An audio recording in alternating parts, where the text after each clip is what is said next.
Good morning, everyone. My name is Fraser, and I'd like to welcome you to this exciting webinar on the cutting-edge world of artificial intelligence and Microsoft Copilot.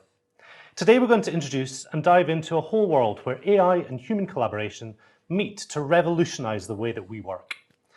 We'll be answering questions throughout today's session, so please drop anything that you'd like to understand more about into the chat, and we'll either answer it here in the studio or we'll come back to you during the actual session itself.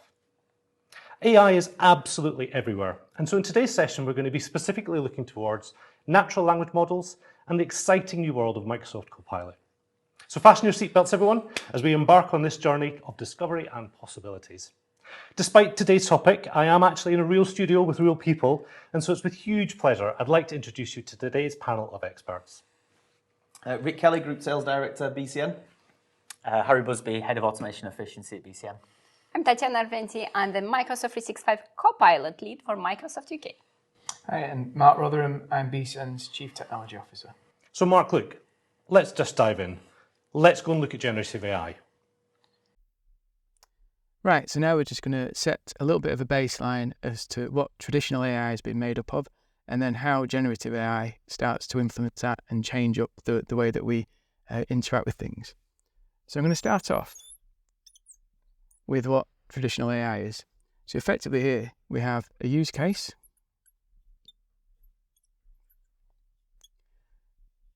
that feeds into an AI, and to make that work, we use data.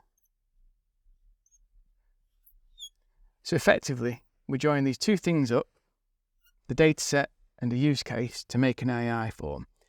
And in a traditional sense, this is things that could do understand intent, it can translate, it can create a voice, it can take a voice and make a message out of it.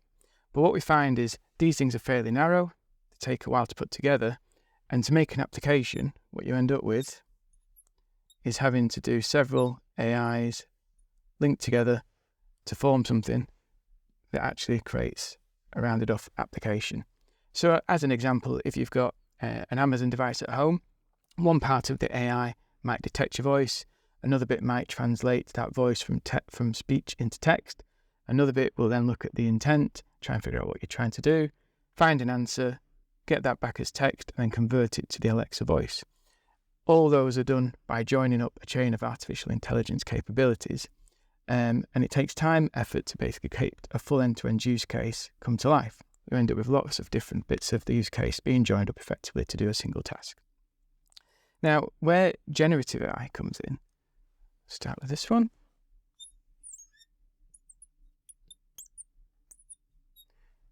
From one perspective, it's very similar. We're still using data.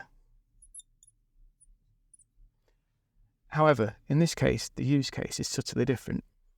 So in this case,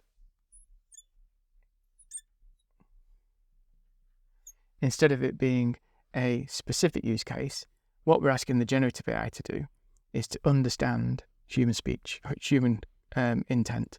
So it could be anything that you can imagine that you want to pump into there. And what we're expecting out of it is the same kind of thing. We're expecting a level of human understanding at the front and human output at the end. And the way that generative AI does this is by really changing the way that we deal with data. So over on the left, we've got very specific data models. Over here, we've effectively got a much larger data model. And in case of ChatGPT, it's effectively taken data from the World Wide Web. So a huge data set, 300 billion words fed into the data set. And they're using this massive data set to enable human understanding and human output.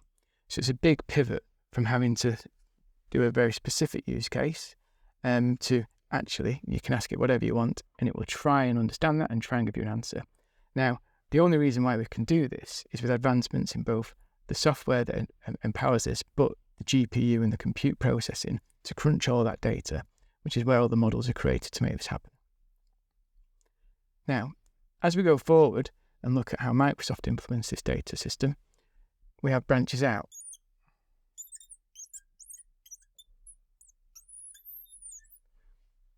And what this is effectively doing is saying, right, we've got the ability to have this human understanding and human output, we've got the ability to ask a generic question based on data from the World Wide Web. And now we're applying that same capability, but to the Microsoft ecosystem. So what this effectively means is that through the integration into Microsoft, we understand the people data, the organization data, we understand the permissions, we understand who you are, where you belong in the organization, who you report to, and also we can see all of the data that's in your SharePoint, all of your files and documents that are hosted in there, and also all of your chats, your conversations, everything that's happening within Teams or Outlook or in your collaboration platforms. So this is a rich ecosystem of capability that Microsoft are opening up into the generative AI model. Now, the key thing in all of it is the permissions that apply to that data dictate what you can see.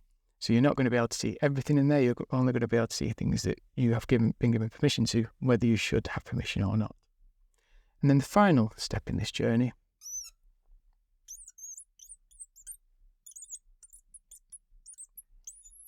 is where it goes to your data.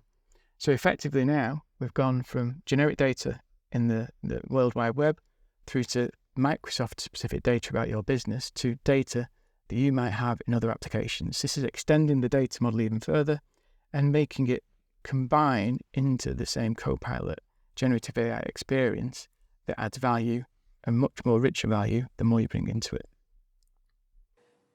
Welcome back. Harry, with AI being bandied about absolutely everywhere, from making a coffee to buying online, why is generative AI so important and what makes a difference in general? Well, generative AI is basically a massive advancement in technology over the last 12 months. We've seen with things like ChatGPT, it's coming into the mainstream. And I think for me, there are three key areas that generative AI enables for us. The first one is enabling creativity. So generative AI allows us to generate unique and new content based on the data that it's trained on and based on the context that we provide in something called a prompt. So we can ask a question, describe an idea, and we can get the content back based on that. That's across multiple mediums, so not just text. We can also look at things like images. The second bit is unlocking insights. So large language models, as Mark has talked about, are very good at ingesting huge amounts of data, analysing that data very quickly, and then giving us a conversational interface to be able to interrogate that data. So you can ask questions about a huge data set. It will give you insights that you might not have seen before, or it will actually get you to the answer much quicker than if you were trying to analyse it yourself. The third bit is really enabling the human element. So ultimately, the AI is going to do a lot of the drudgery work. It's going to remove a lot of the manual, menial tasks that we have. It allows us to automate that and really allow the human element of our jobs and our work to come to the fore. So critical thinking, analysis and lateral thinking across multiple different areas. That's exactly where generative AI is going to really enable the humans to do more. Fantastic. Well, Mark, I wonder if you can tell us a bit more. We talk about this being a disruptive technology. Why is it so disruptive? What makes it disruptive? Yeah, so if we go back the last 12 months, this time last year, we weren't even talking about generative AI. It wasn't a thing. It all started off in November with ChatGPT coming alive. And I think that the main observation I had there was the adoption curve was astronomical. It went from nothing to 100 million users within 2 months, faster than any other software that's been released in history. And the main reason for me that we're going to see the disruption is the ease of adoption. So what we've seen is so many people be able to use AI without having to write code, write software, do anything special, and get value out of it. So it's really that adoption curve that's opening up the possibilities to the masses very quickly. And if you don't get on the bandwagon of using it, your competitors will, and they will force the disruption one way or the other. So either you will be disrupted because you're going to use it and get value, or you'll be left behind. So, Tatiana, I'm going to put you on the spot here, okay? Not all of us have had the benefits of using all of these tools yet, because clearly not everybody's got access, but you do. So does it make a difference? It does. I do love my Copilot. Honestly, I am saving about 2 hours a day catching up with email, Teams meetings, creating things. It's just amazing. Well, look, I'm super excited to see where this takes us. And I wonder if you can outline, what's in it for our customers. Yeah, I think Harry and Tatiana have sort of touched on it, but ultimately it's a benefit of productivity. So, being able to save time, imagine if your workforce, we're 400 strong at BCN, if you could save a couple of hours a day per person, imagine what they could be doing that's much more customer centric. I think just to give you some examples, I mean, we've used it across our business and it has been, as Mark described, transformative, and the usage curve has been quite significant. The big things where we're using it is to generate content. So we used to spend an awful lot of time maybe generating customer proposals or content and worrying about the raw content, spending the time at the end and tweaking it. Whereas actually now we're asking sort of Copilot to do the heavy lifting and bring in the content and make it relevant, and we can much more worry about sort of tone and make sure that's sort of, fit for consumption for our customers. So the focus has gone on the finesse and the end product rather than sort of the raw content. I think also this is technology that's not just for super users. So, a lot of technologies people have adopted before, power pivots and all that kind of technology. People have tended to have a spark or need to know about the data and the information. Well, this is not the case, and this levels the playing field. So this is a piece of technology that it can be used right across the workforce to get productivity gains in a way that maybe former technologies have required pockets of expertise, and maybe adoption across the organisation hasn't been as consistent as people want it to be. Okay, well look, let's move on. Tatiana, you've already mentioned Copilot. Last week, Microsoft made a major announcement about the general availability of Microsoft Copilot, which is possibly one of the biggest changes to Microsoft products since the disappearance of Clippy, let's be honest. So, Harry, I wonder if you can take us through an introduction to what Copilot is, and let's understand how Copilot and natural language AI are interconnected. Absolutely. Okay, so we've spoken about generative AI in general, but a lot of the people on the call and a lot of our audience will be looking at what does this mean for me and how does this actually apply to me and my organization. So Microsoft have made a multi-billion-dollar investment in AI, and as part of that, they've made a commitment to infuse AI across all of the applications and services that they offer today.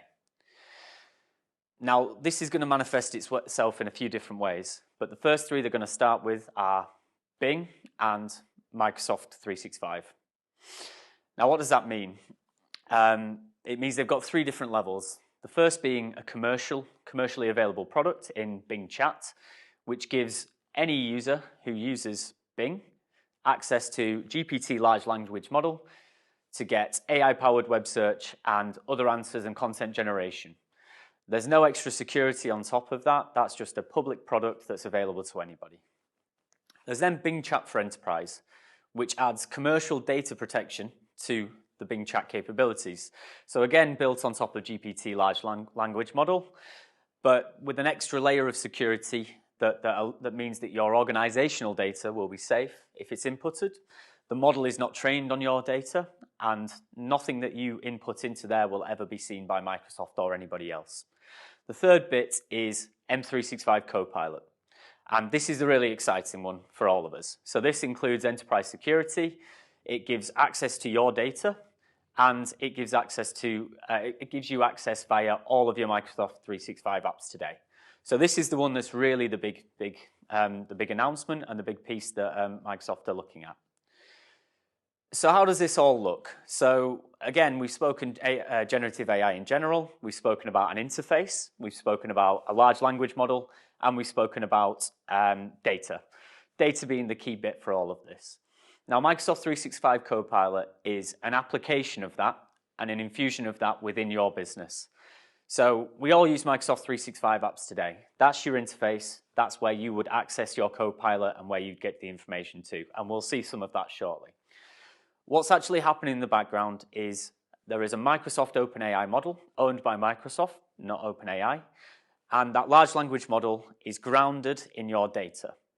What that really means is that it's trained on your data specifically, your data that's available in the Microsoft Graph, which is the Microsoft 365 ecosystem, and questions and prompts that you put to the model will have access to that data. It will be able to give a contextual response based on your data, and your response will come through to you in your applications that you're using every day. Tatiana is going to show some of this very shortly. So one of the key questions that we get around this is around security. And to answer that security question, Microsoft have their responsible AI principles. What that means is you inherit the security of Microsoft 365, the compliance and privacy policies that you can set in the Microsoft 365 environment, and Microsoft's responsible AI principles around data security, making sure that your data is not used in any of the models that they own, and nobody has access to it. So effectively, you are secure within your environment, within the Microsoft 365 stack. So Tatiana, over to you to show us Microsoft 365 Copilot in action and show us you the power of the tooling. Perfect. So let's assume today I am the CEO of an events agency trying to break ground in the UK. I'll show you how I use generative AI in my day job. And whilst I do that, I invite you to think of what AI can do for you. I know all your businesses are different. One size doesn't fit all. So please, please, please think about the use cases and scenarios you can apply AI to today. So first step, I'll try to how to use generative AI securely. I'll use Bing Chat Enterprise, right? The one you showed.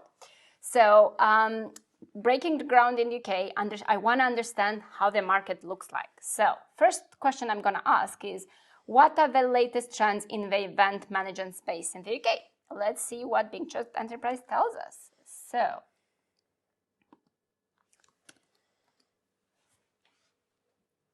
and with everything generative AI related, the better the prompt, the better the answer. So it took me a while to get up to speed to understand what should I ask. So if I ask for bulleted lists, if I ask for a table, it actually does a better job. So here you can see, it actually gave me a pretty good understanding of the trends. So hybrid, engagement of the audience, like things I need to look at when I build my event plan for UK. Let's say I already want to dive into compete, right? This is something, if I want to build a business in UK, I need to understand who are the main players and am I going to partner with them or compete with them? Let's see. So I'm going to ask, who are the leaders in the corporate event market in the UK? Okay, so we have a couple of winners here. I can see the agencies I need to look. I want to look at their offers, right? Let's say I've built my offer. I'm now preparing for a customer meeting. Yep. So how about I ask BSE to help me prepare for a meeting with Microsoft UK where I want to pitch to be their new event manager. So will it help me? So very simple, just ask the question. And look, it actually gave me pretty good step-by-step guidance on how to prepare. Absolutely, yeah, that's brilliant. Good. Yeah. And let's take a step forward. Prepare a draft message for the Microsoft UK CMO pitching our event management services. So again, we can ask BSE to do it based on all the things we said so far. So is BFC, is it taking a history of what you've said previously and applying that context? So you're building up the conversation?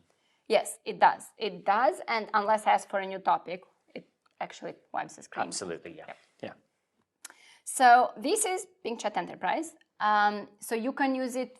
It uses the power of ChatGPT and some of the LLMs we've built and looks at the public web to give you the best answers. So everything I put in here is protected. And you can see this green thing here, which says your data is secured because I logged in with my organizational email. Absolutely. So next one, M365 Copilot. Again, the better the prompt, the better the output. So Copilot, what we're already starting to see with these new Copilots is the power it can unlock for developers, for business processes like sales, marketing, customer services, and for millions of people synthesizing information in new ways. So this is conversational search, right? I'm asking with my own language, with my grammar mistakes, with my, it's actually English is my third language, so you can understand I'm making a lot of mistakes. But it actually understands it and it gives me the right answer. So what I can do now with my Copilot, because it's embedded in my Microsoft apps, is be more creative in Word, more analytical in Excel, more expressive in PowerPoint, more productive in Outlook, and more collaborative in Teams. Brilliant. So again, I'm the CEO of an events management. I start my day in Outlook. So let's just open Outlook, see what we've got there. First off, you see I have 15,000 emails, so I'm a very popular CEO.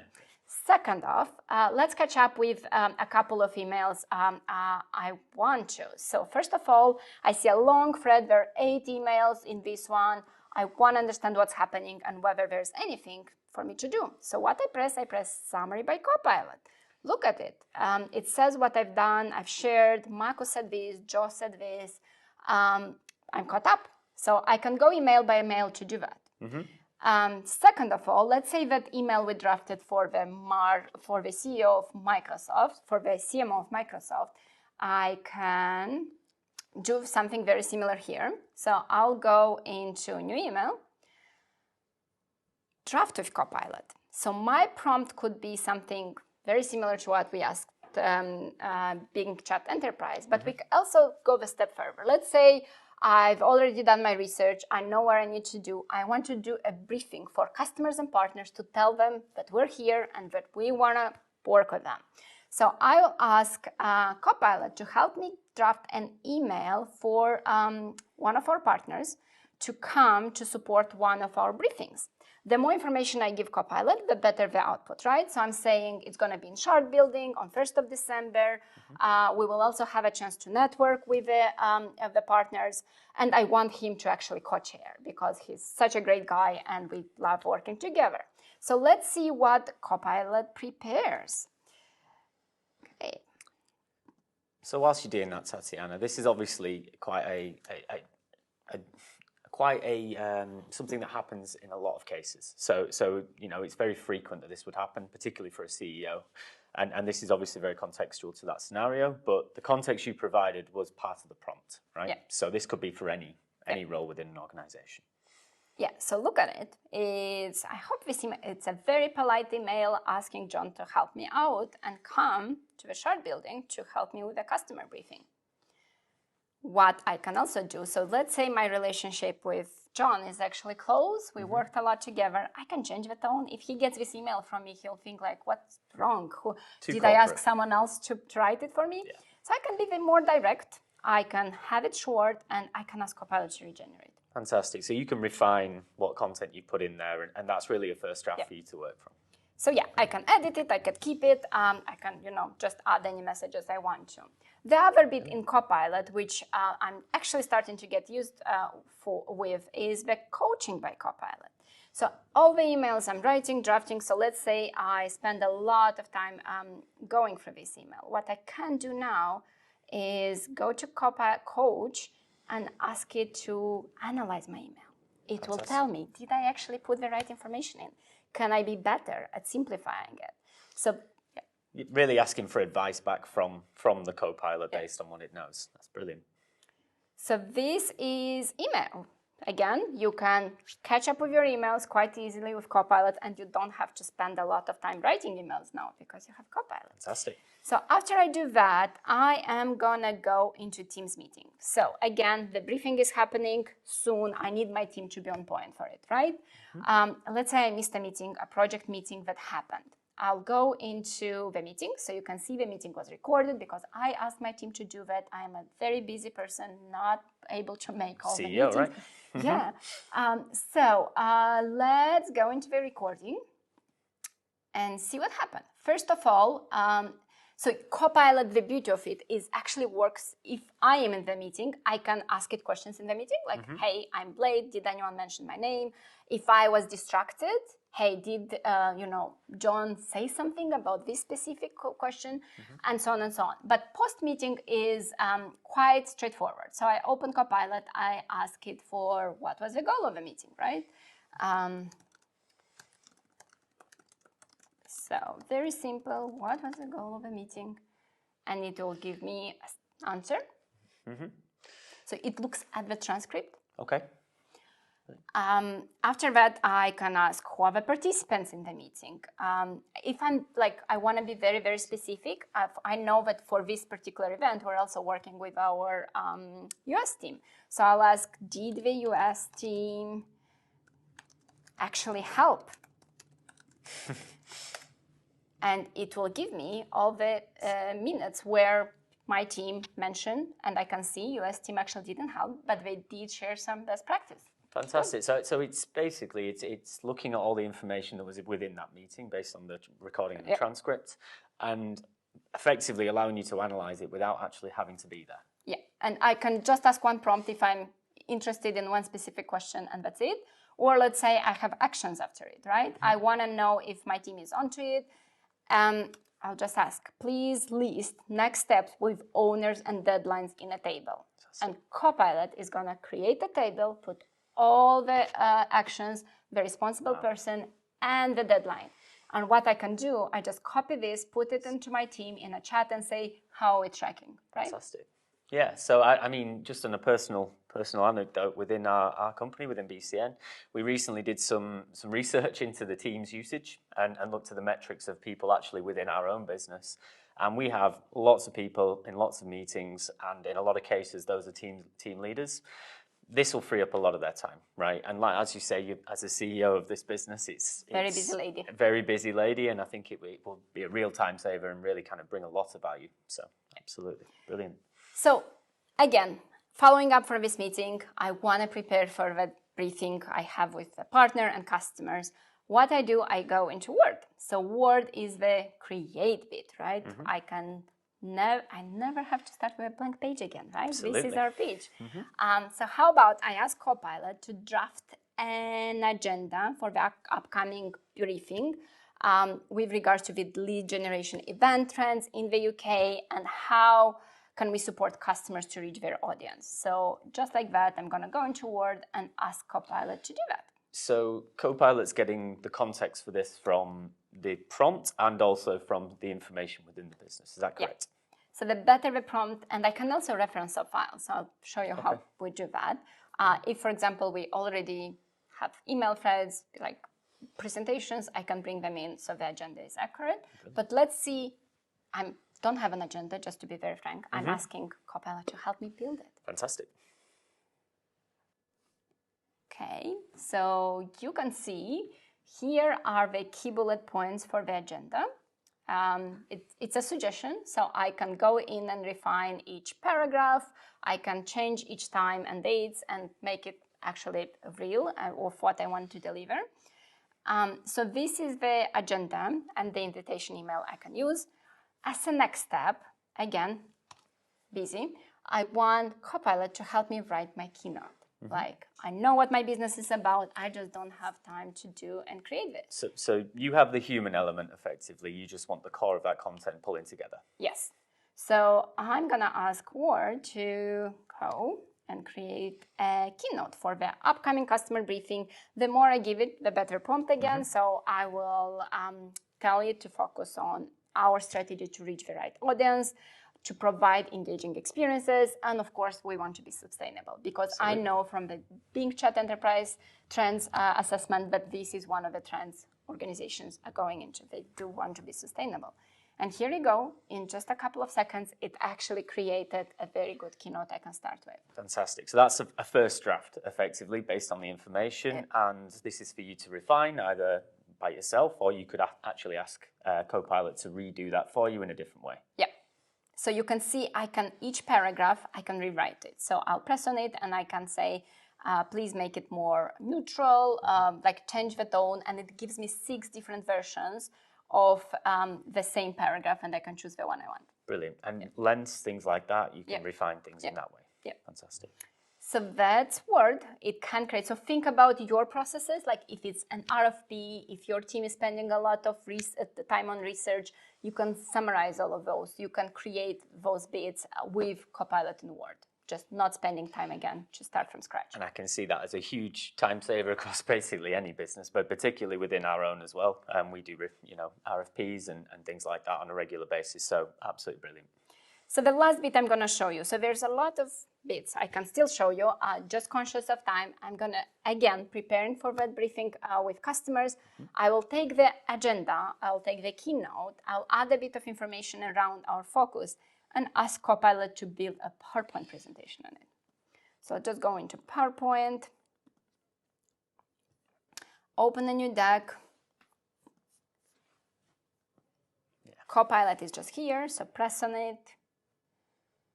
I'll just say create a presentation for the upcoming customer briefing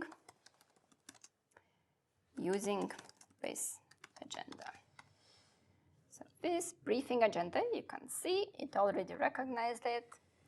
Let's see what it does. So effectively, you've cross-referenced back to that original document, and you can now use that content to generate you a PowerPoint presentation based off of that. Yes. So I think for anybody who's uses PowerPoint on a regular basis, product documentation, you can actually go from a set of notes actually into a nice, polished presentation that gives all the information. Yeah, so a couple of slides, you can see what it created, trends, how to register, agenda. So again, edit it. You can also use Designer. It actually prompts you. It tells you use the Designer if you don't like the Designer print. Yep. I really like Designer. To be fair, we use that quite a lot already internally, which is the starting point of this. But this is really accelerating all of that. Yeah. So I am on this side. I like my slides to be a bit more simple. So I'll go with this one. And again, you can ask it to change fonts. You can, let's do a prompt around for Copilot to change fonts, let's say, to red. And you can really use this, obviously, to get your brand across. So, and I know we spoke about this off camera, but you can actually get it to work towards your business style. So if you've got templates and things like that, that will be something that's being made available. Yeah. So I think that's a real time saver. A lot of people spend a lot of time formatting documents. It's red now. Fantastic. Brilliant. Okay, so I did lie. So I am going to show you the beauty of Copilot, which is the cross-app experience. So if you go and create in Word, you do presentations in PowerPoint, you catch up with your email, you summarize Teams meetings, but above all of this is the cross-app experience, which we used to call BizChat. So what it does, it has all the information from your different documents and can help you catch up and stay on top of your work. For example, what can it actually do? Let's start with a new prompt. It can summarize, it can create, it can ask. So I can, for example, summarize a big document, summarize a chain of emails, very similar. I can create, so what I showed you in Word, you can do it here. Wow. You can ask it to create, let's even do it, let's do a simple prompt, just conscious of time again, create a title for the upcoming customer briefing event. And this is all within Teams, right? So Teams is the interface for functioning this. So again, I'm referencing the agenda file, and Copilot is gonna create a couple of titles for us to try and use in our marketing materials. Brilliant. So effectively bringing everything together in a single place. And I know Teams for a lot of industries or a lot of businesses will be the central hub, particularly for any of those knowledge workers. So I think that's a fantastic way to do it.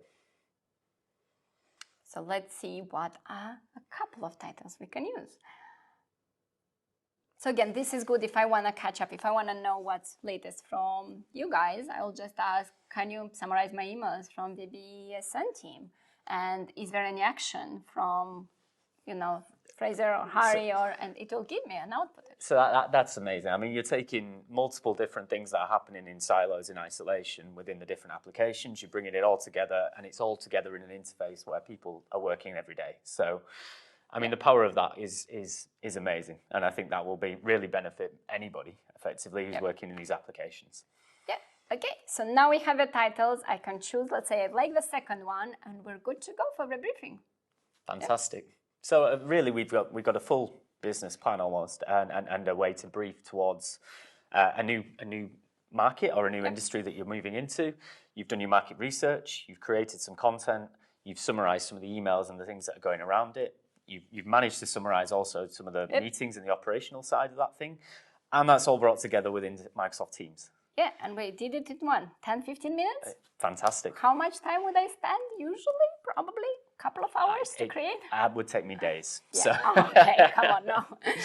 But you can actually see how you can get 10 minutes here, an hour here, Absolutely. And just be a bit better.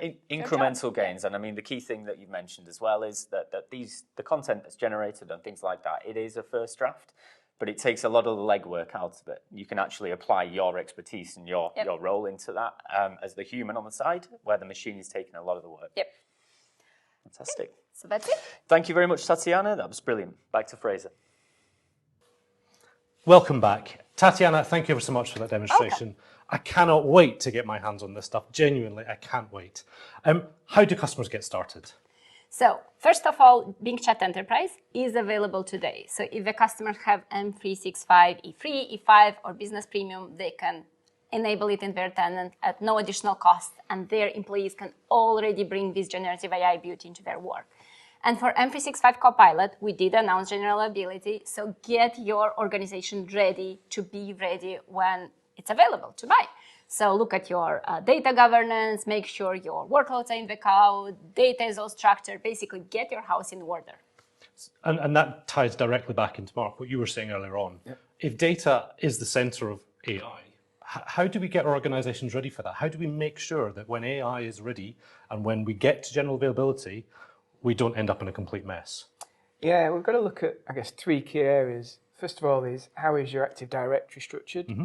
People data, organization structures, who you work for, all that information is going to be really useful when Copilot comes alive and starts looking through Microsoft Graph at that different ecosystem. We then got the data. So first of all, everyone's got a lot of data. A lot of it is scattered around. Getting things in a central SharePoint repository or structured repositories is really useful.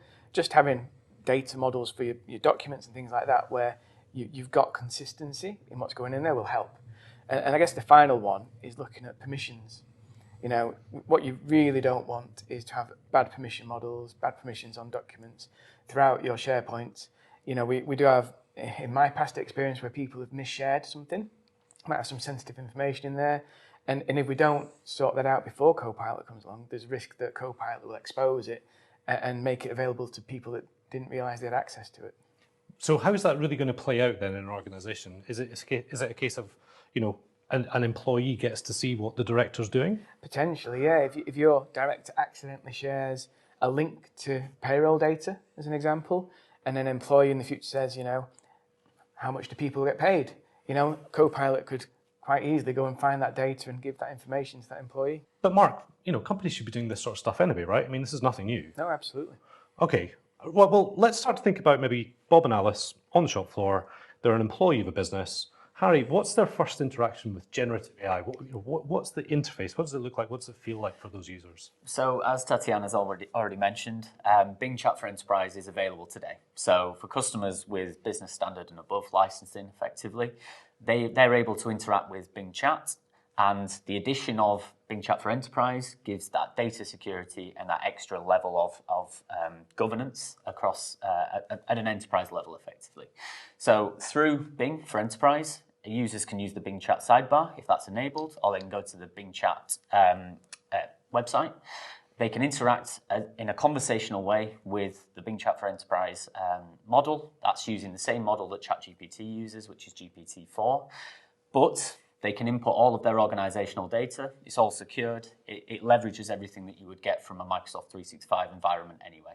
So it's a much safer way of doing it, and actually we're looking at telling enterprises to remove the access to ChatGPT public for those work computers, because the last thing we want to do is put our data into the wrong place. Okay, so we've got Copilot coming, we've got generative AI here right now.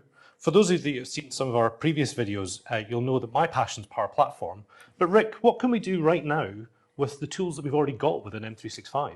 Well, I think there's a number of things, Fraser. So I think the first thing is understanding what tools are available to you. So we have a number of customers that have various different Microsoft 365 licenses. There's an awful lot of productivity from using the applications that are sort of born out of the box, if you will.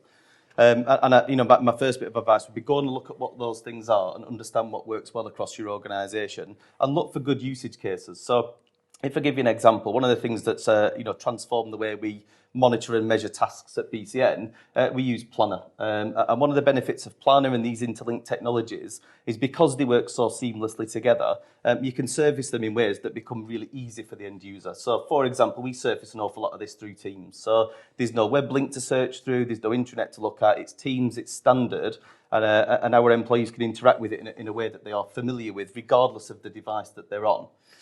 We track these actions in real time, so we'll turn up to our operational meetings and we'll review the tasks in real time, we'll update them and all the rest of it. And then there's the whole usual sort of Microsoft productivity suite in the background, so you get a task allocated to you, you notify via email that you've got a new one, the due date's coming soon, you get notified to maybe look at and update the tasks. So I think first thing is understanding those applications and that they're available to you, and then understanding the art of the possible. So we've had a number of customers recently adopt Microsoft Bookings, for example. So the ability to share a part of your calendar with the wider world, whether that's on an individual basis, you're working with a customer or a partner or a supply chain or something, or whether that's actually you want to expose your calendar so people could book an appointment in customer services or with your sales team.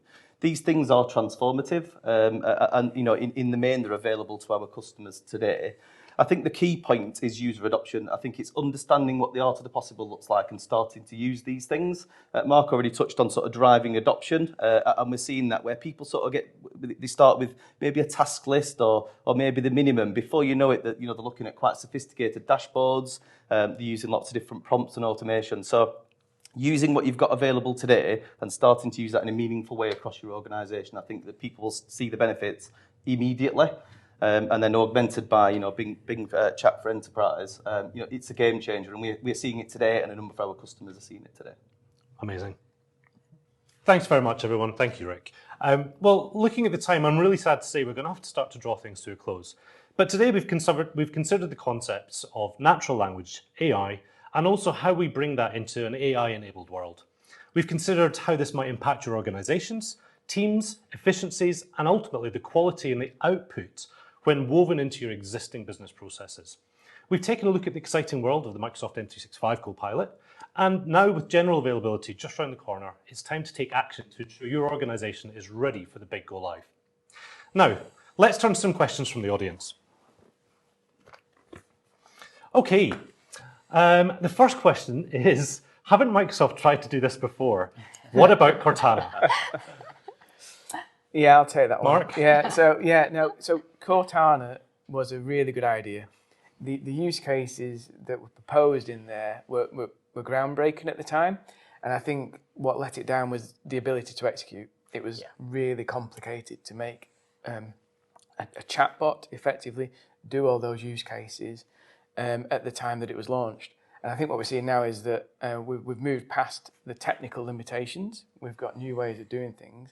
And all those really great ideas that were in Cortana are now being able to be executed, which is great. We've been looking for them for years. So yeah. So we're saying that actually this is Cortana Mark II, or is it much better than that? Better. Much better than Much that. better. And we were able to facilitate it. Amazing. Okay, next question is, how can I make sure my business data is secure? Now, Tatiana, I know you covered this in your session, but Microsoft says it doesn't leave my business. How do I make sure that that's the case?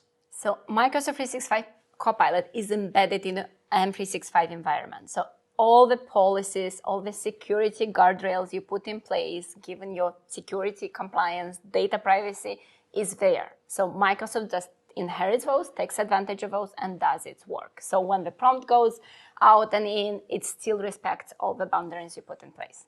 Awesome. Okay, cool. We've probably got time for one more. Okay, I'm trying to focus on my business, not AI or data. What's the minimum I need to do to get my business ready for Copilot and AI? So I'll take that one. I think there's a couple of things really. I think the first thing's about sort of the foundations and the building blocks. So preparation of data, permissions, some of the stuff that Mark touched on. But a lot of this generative technology will use existing things. So SharePoint, for example, worry about SharePoint permissions. Maybe start to migrate key data to SharePoint that you want to start to look at these things. And I think the other bit is knowing the art of the possible. So, work with partners. We work with an awful lot of our customers to sort of demonstrate not just the technology itself, but the usage cases to really plant the seed with people to actually, I could use that in my daily job. I think I could see some benefits there. I think the ultimate message for me is it's available today and people should start using it. The sooner you start on the journey, the more complex the questions you will ask. So today it might be something that's quite simple, but in the future, you'll be talking about Power Apps and Power Platform and bringing all these things together in really powerful and meaningful ways. Well, I know I said one more question, but there's another question that's come in, and now you've mentioned it. It's not just M365 Copilot, is it? Tatiana, what else is coming? What else is out there? No, so M365 Copilot is for every employee, right? Everyone who works daily with a computer doing things. We also have GitHub Copilot, which is actually the first Copilot, and it proved to, be very transformative for developers. We now have Sales Copilot, we have a Security Copilot, we have a lot of functional role Copilots coming up. And you'll see more about that. But if you don't like any of the Copilots, you can also build your own. And we have all the tools to do that. Yeah, fantastic. Okay, as we approach the end of today's journey through the fascinating world of AI, I'd like to leave you with this thought. The power of language is now at our fingertips like never before, and generative AI is reshaping industries, bridging communication gaps, and fueling innovation like never before. But remember, with great power comes great responsibility, and as we harness these capabilities, we must keep in mind ethics, transparency, and inclusivity at the forefront of all of our endeavours.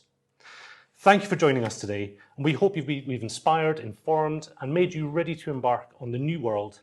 Keep exploring, keep asking questions, and together we can achieve really extraordinary results. Thank you to all of our panelists and our extra special guest from Microsoft with the tantalizingly close general availability announcement last week. Any more information you're looking for, please reach out to us. We've just dropped in the chat a link into our main portal where you'll be able to find all of the content from today's session and also the stuff that we didn't get a chance to kind of squeeze in. But I wish you a great reminder of the day.